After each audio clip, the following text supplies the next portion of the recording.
38장 31절에서 41절. 내가 묘성을 메어 묶을 수 있으며 삼성의 띠를 풀 수 있겠느냐? 너는 별자리들을 각각 제때에 이끌어낼 수 있으며 북두성을 다른 별들에게로 이끌어갈 수 있겠느냐? 내가 하늘의 궤도를 아느냐? 하늘로 하여금 그 법칙을 땅에 베풀게 하겠느냐? 내가 목소리를 구름에까지 높여 넘치는 물이 내게 넘치게 하겠느냐? 덮이게 하겠느냐? 내가 번개를 보내어 가게 하되 번개가 내게 우리가 여기 있나이다 하게 하겠느냐? 가슴속의 지혜는 누가 준 것이냐? 수탉에게 슬기를 준 자가 누구냐? 누가 지혜로 구름에 수를 세겠느냐? 누가 하늘의 물 주머니를 기울이겠느냐? 티끌이 덩어리를 이루며 흙덩이가 서로 붙게 하겠느냐? 내가 사자를 위하여 먹이를 사냥하겠느냐? 젊은 사자의 식욕을 채우겠느냐? 그것들이 굴에 엎드리며 숲에 앉아 숨어 기다리느니라. 까마귀 새끼가 하나님을 향하여 부르짖으며 먹을 것이 없어서 허우적거릴 때에 그것을 위하여 먹이를 마련하는 이가 누구냐? 제목은 사람의 지혜의 한계. 사람의 지혜의 한계. 우리의 지혜는 한계가 있다 하는 것인데, 사람의 지혜의 한계, 그런 제목입니다. 31절부터 33절까지는 이 하늘의 별들, 하늘의 별들이 움직이는 것에 대해서 하나님이 말씀하시는 것인데, 묘성을 메어 묶을 수 있으며 삼성의 띠를 풀 수 있겠느냐? 별자리들을 각각 제때에 이끌어낼 수 있으며 또 북두성을 이 다른 별들에게로 또 이끌어갈 수 있겠느냐? 하늘의 궤도를 아느냐? 하늘로 하여금 그 법칙을 땅에 베풀게 하겠느냐? 그래서 하나님께서 이 하늘의 여러 별들이 이 움직이는 것에 대해서 지금 욥에게 질문하시는 겁니다. 그래서 이 별들이 움직이는 것, 이것도 역시 사람의 힘으로는 어찌 할 수 있는 일들이 아닙니다. 하나님께서 별들을 친히 창조하시고 그 별들이 이리저리로 움직이도록 하나님께서 모든 것을 이 운행해 나가시는 것인데, 그것에 대해서 사람이 좌지우지 할 수 없어요. 하나님께서 마치 하늘에 길을 정해 주셔서 이 별들이 그 길을 따라 이 움직이는 것 같이, 하늘에 참 수백만 뿐이겠습니까? 그 셀 수도 없을 만큼의 그 수도 없이 많은 별들이 있지만 그 별들이 다 자기의 길을 따라 움직이는 것 같아요. 그러니 서로 충돌하지도 않고, 우리 이 지구 하나님께서 창조하신 것도 우리가 약 6,000년으로 성경의 역사로 보고 있는데, 그 6,000년이라는 긴 시간이 지날 동안 어느 큰 무슨 충돌이 일어나거나 지구가 어떻게 되거나 한 것도 아니지 않습니까? 하나님께서 다 지키시고 하나님께서 보호하시고 또 그 별들이 다 자기의 길을 따라 움직이도록 하나님께서 주장해 나가시는 겁니다. 그러니 그것을 볼 때에도 우리가 하나님이 얼마나 위대하시고 또 하나님의 지혜가 얼마나 대단한가 하는 것을 또 우리가 보고 깨달아 알 수 있습니다. 우리 사람이 이것저것 운영해 나가는 것도 아무리 많은 숫자를 운영한다 할지라도 그 가운데 충돌이 날 수 있고 마찰이 생길 수 있고 또 잘못하는 일들이 일어날 수 있지만, 하나님께서는 그 수많은 별들조차도 일일이 하나하나 다 운영해 나가시는 것을 볼 때에 하나님의 지혜가 얼마나 크고 우리 사람이 다 헤아릴 수 없는 그러한 하나님의 위대함을 다시금 깨닫는 겁니다. 그러니 우리가 당하는 고난도 마찬가지예요. 고난도 하나님께서 이런 고난을 왜 당하게 하시는지 우리가 다 알 수는 없지만, 하지만 하늘의 별들이 다 길을 따라 이 움직이게 하시는 것처럼 이 고난이 우리에게 오는 것도 하나님께서 오게 하시는 것이고, 가게 하는 것도 하나님이 가게 하시는 겁니다. 평안도 마찬가지예요. 모든 평안과 고난이 그저 자기들 마음대로 우리에게 왔다 갔다 하는 것이 아니라 하나님께서 정해 놓으신 길을 따라 움직이는 별과 같이 평안과 고난도 하나님이 정해놓으신 대로 우리에게 임하는 것이고 또 우리에게서부터 떠나는 겁니다. 그러니 그것을 우리가 다 헤아리지 못한다 할지라도 분명히 하나님께서 하나님의 지혜로 하나님의 능력으로 그 모든 고난까지도 평안까지도 하나님께서 일일이 다 주장하시고 하나님께서 다 이끌고 가시는 것을 우리가 볼 때에 우리는 하나님을 의지하며 그저 믿을 뿐입니다. 하나님을 믿을 뿐이에요. 하나님의 그 지혜로서 하나님의 능력으로서 이루어 가신다는 것을 우리는 믿고 하나님을 의지할 뿐인 겁니다. 그래서 하늘의 별들을 보고 알라. 하늘의 별들이 길을 따라 움직이게 하시는 것을 볼 때에도 우리에게 임하는 모든 것 하나님께서 다 일일이 주장하시는 것임을 알라 하는 것이고 34절과 35절에도 내가 목소리를 구름에까지 높여 넘치는 물이 내게 덮이게 하겠느냐 내가 번개를 보내어 가게 하되 번개가 내게 우리가 여기 있나이다 하게 하겠느냐. 그래서 이 번개 하늘의 비, 구름 우리 사람이 구름에게 소리쳐서 이 비가 오게 할 수 있는 것이 아닙니다. 아무리 사람이 구름에게 비야 와라 하고 소리를 지른다 한들 비 한 방울도 오지 않고 번개가 치라고 아무리 고함을 내지른다 할지라도 번개가 치는 게 아니에요. 그러니 구름을 일으키고 그 가운데 비가 오고 번개가 치도록 하시는 것도 오직 하나님만이 그렇게 하실 수 있는 것도 하나님만이 해나가시는 하나님의 능력이고 또 하나님의 역사인 겁니다. 그러니 이러한 것을 볼 때에 이 사람의 한계를 알게 하세요.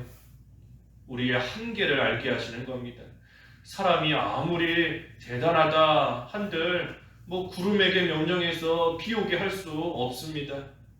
사람이 다른 사람들에게 아무리 칭송을 받고 존경을 받는다라고 할지라도 이 사람의 능력으로서 자연 만물을 움직이거나 주장할 수가 없어요. 아무리 과학이 발전한다 할지라도 우리가 태풍을 막을 수 없고 홍수를 막을 수 없고 지진 나는 거 사람이 어찌 할 수가 없는 겁니다. 하지만 하나님께서는 그 모든 것을 다 주장하실 정도이니 우리가 이 자연을 볼 때에 우리의 이 한계를 다시금 깨달아 알게 되는 겁니다. 그러니 하나님 앞에서 그저 겸손할 뿐이에요. 우리가 자연을 볼 때 참 자연이 대단하다 하고 놀라는 것뿐이 아니라 그 자연을 움직이시는 그 자연을 창조하신 하나님 앞에서 우리는 또 겸손히 피조물로서의 한계를 지키며 또 하나님을 섬기고 나아가는 겁니다. 그래서 구름과 비와 이 번개를 볼 때에도 또 알 수 있는 것이고 또 36절에 가슴 속에 지혜는 누가 준 것이냐 수탉에게 슬기를 준 자가 누구냐 누가 지혜로 구름에 수를 세겠느냐 누가 하늘의 물주머니를 기울이겠느냐 티끌이 덩어리를 이루며 흙덩이가 서로 붙게 하겠느냐. 그래서 하나님께서 우리에게 지혜를 주셨는데 하나님께서 주신 지혜 그만큼만 우리는 알 수 있습니다. 하나님께서 주신 지혜 그만큼만 우리는 알 수 있는 거예요.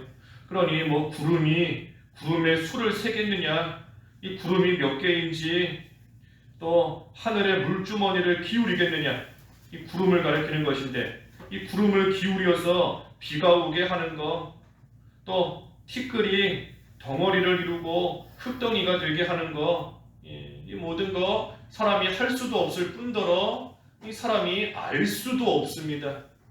알 수 있는 일도 아니에요. 하늘에 구름이 몇 개인지 사람이 어떻게 알겠어요? 하늘에서 비가 오는 거 이 사람들이 연구하고 또 공부하고 관찰하고 해서 어느 정도까지는 알 수 있겠지만 하지만 그 깊은 것까지는 다 알 수 없는 겁니다. 몰라요. 티끌이 어떻게 해서 서로 붙고 엉겨 붙어서 흙덩이가 되는지 사람이 다 헤아리지 못하는 겁니다. 그러니 하나님께서 우리에게 해나가신 일도 마찬가지입니다. 하나님께서 우리 인간에게, 우리 사람에게 하시는 일, 특별히 하나님께서 우리에게 고난을 주시는 것도 우리가 다 헤아릴 수 없습니다. 왜 이런 고난을 주시는지, 왜 이런 일들을 당하게 하시는지 우리가 다 헤아릴 수 없어요. 우리 38장에서 계속 증거하는 게 그거지 않습니까? 하나님께서 창조하신 자연을 눈으로 보면서도 다 알지 못하는데 어찌 우리가 하나님께서 보이지 않게 우리에게 행하시는 일을 우리가 다 헤아릴 수 있겠는가? 하나님께서 욥에게 지금 하시는 말씀이 그 말씀인 겁니다. 38장을 통해서 보이는 것도 모르면서 보이지 않는 것 다 알 수 없다. 어찌 알 수 있겠는가? 그러니 하나님을 믿으라 하는 겁니다. 하나님을 믿으라. 그게 38장의 결론인 것인데 뭐가 됐든 하나님께서 우리에게 주시는 모든 일 우리가 다 헤아리지 못합니다. 그러니 우리는 불평하거나 또 불만을 갖거나 할 게 아니에요. 우리가 뭔가를 알아야 불평하고 뭐를 다 헤아려야 이 불만을 또 품고 나아갈 터인데 다 알지도 못하면서 불평하고 이 불만 가질 수 있는 것이 아닌 겁니다. 그러니 자연 만물을 운행하시는 것을 볼 때에 분명히 하나님께서 우리의 삶도 다 주장하고 계십니다. 분명히 하나님께서 일일이 다 주장하고 계세요. 하나님께서. 그러니 독생자를 우리에게 주신 것을 볼 때에 우리는 그것을 분명히 알 수 있습니다. 예수 그리스도를 우리를 위하여 내어주신 하나님이신 것을 우리가 생각할 때에 하나님께서 나는 모를지라도 분명히 우리를 선한 가운데로 선한 길로 인도하신다 하는 것을 우리가 예수님을 생각할 때에 우리는 깨달아 알 수 있는 겁니다. 그래서 선한 목자 되시는 하나님, 선한 목자 되시는 예수 그리스도, 우리가 예수 그리스도 독생자까지 아끼지 아니하시고 내어주신 하나님, 로마서 8장 32절인가요? 독생자까지 아끼지 아니하시고 내어주신 하나님께서 우리 지금 성경은 다르지만 예전 성경에는 어찌 모든 것을 은혜로 주시지 않겠느냐. 8장 32절에 자기 아들을 아끼지 아니하시고 우리 모든 사람을 위하여 내주시니가 어찌 그 아들과 함께 모든 것을 우리에게 주시지 아니하겠느냐. 우리 전에는 은혜로 주시지 아니하겠느냐 그랬는데 하나님께서 분명히 은혜 가운데 주신다는 겁니다. 그게 믿어지지 않으면 예수님을 생각해 보라는 거예요. 하나님께서 예수 하나밖에 없는 아들까지 아끼지 않고 주셨는데 뭐가 아깝다고 우리에게 주시지 않겠느냐. 하나님이 우리에게 주시는 모든 것이 은혜이다 하는 겁니다. 그러니 하나님께서 우리에게 주시는 그 고난 가운데서도 우리가 예수님을 깊이 생각하는 겁니다. 예수님을 깊이 생각해야 돼요. 그래서 우리는 예수 그리스도로 말미암아 하나님의 선한 뜻을 알게 되는 겁니다. 예수님을 생각할 때 하나님의 선한 뜻을 알게 되는 거예요. 비록 내가 당하는 이 어려움이 왜 당하는지는 모른다 할지라도 분명히 하나님께서 예수님을 나를 위해 내주신 것을 생각해 보니 하나님께서 이 고난도 이 어려움도 분명히 은혜 가운데 나를 위해 주신 하나님의 선한 뜻이 있다 하는 것을 우리가 예수님을 생각할 때 알게 되는 겁니다. 그러니 예수님이 우리의 지혜가 되시는 거예요. 비록 사람의 지혜는 한계가 있어서 하나님의 선한 뜻을 다 헤아릴 수 없지만 그 가운데 예수 그리스도를 생각하면 하나님께서 분명히 나에게 선을 베풀어 주시는 것이구나 하는 것을 알 수 있으니 그러니 예수 그리스도가 우리에게 지혜가 되는 것이고 또 그 예수님을 생각할 때 하나님의 인도를 고난 가운데서도 참고 견디며 따라갈 수 있으니 그러니 예수 그리스도가 또한 우리에게 능력이 되시는 겁니다. 그래서 예수 그리스도가 우리의 지혜이고 예수 그리스도가 우리의 능력이에요. 그러니 우리가 고난 가운데 그 예수 그리스도를 붙잡아야 지혜로 있는 자로서 하나님의 선한 뜻이 있다는 것을 믿고 깨닫고 알고 나아갈 수 있는 것이고, 능력이신 예수님을 붙잡아야 그 고난 가운데서도 온전히 인내하며 참고 견디며 또 감사하며 그 가운데서 나아갈 수 있는 겁니다. 그래서 우리의 지혜는 한계가 있지만 예수님이 우리의 지혜가 되시고 예수님이 우리의 능력이 되시는 겁니다. 그래서 고난 가운데 예수님을 생각해야 돼요. 예수 그리스도를. 39절에도 내가 사자를 위하여 먹이를 사냥하겠느냐, 젊은 사자의 식욕을 채우겠느냐, 그것들이 굴에 엎드리며 숲에 앉아 숨어 기다리느니라. 까마귀 새끼가 하나님을 향하여 부르짖으며 먹을 것이 없어서 허우적거릴 때에 그것을 위하여 먹이를 마련하는 이가 누구냐. 그래서 하나님께서 이 짐승들도 다 먹이신다 하는 겁니다. 짐승들도 먹이신다. 사자를 위해서 누가 이 먹이 사냥할 수 있게, 하나님께서 사자에게 이 먹이를 사냥할 수 있는 그러한 이 지혜를 주신 것이고 능력도 주신 겁니다. 사자가 이 빠른 발을 가지고 용맹스럽게 나아가서 짐승을 사냥하고 잡아먹을 수 있도록 하나님께서 그렇게 사자를 만들어 주신 거예요. 그러한 기능을 하나님께서 주신 겁니다. 또 까마귀 새끼도 먹고 살 수 있도록 하나님께서 이 먹을 것을, 먹이를 다 하나님께서 마련해 놓으셨습니다. 그러니 우리의 눈으로 볼 때 하찮게 보이는 이러한 짐승조차도 하나님이 먹이시는데, 이러한 동물들, 하늘의 까마귀 새끼조차도 하나님께서 먹을 것을 다 마련해 놓으시고 하나님께서 다 살아갈 수 있도록 친히 길러주시니, 하물며 하나님이 사랑하시는 또 존귀하게 여기시는 우리를 하나님께서 내버려 두시겠는가? 새도 먹이시는 하나님이신데 하나님께서 하나님의 형상대로 창조하신 인간을, 사람을 하나님께서 어찌 돌보지 아니하시겠는가 하는 겁니다. 그러니 공중나는 새도 먹이시는 하나님께서 하나님이 사랑하시는 자녀들을 어찌 먹이시지 않겠습니까? 하나님께서 하늘 날아다니는 까마귀 새들도 다 기르시는데 하나님이 사랑하시는 자녀들을 어찌 기르시지 않겠는가? 우리가 헤아리지 못하는 것뿐입니다. 우리가 알지 못하는 것뿐이에요. 그게 사람의 지혜의 한계인 겁니다. 하나님께서는 이 순간에도 우리를 돌보고 계시고, 이 순간에도 우리를 길러주고 계시고, 이 순간에도 우리의 먹을 것을 이미 다 마련해 놓고 계세요. 그런데 우리가 그것을 다 알지를 못하니, 헤아리지를 못하니 우리 속에서 불평이 나오고 원망이 나오는 것뿐인 겁니다.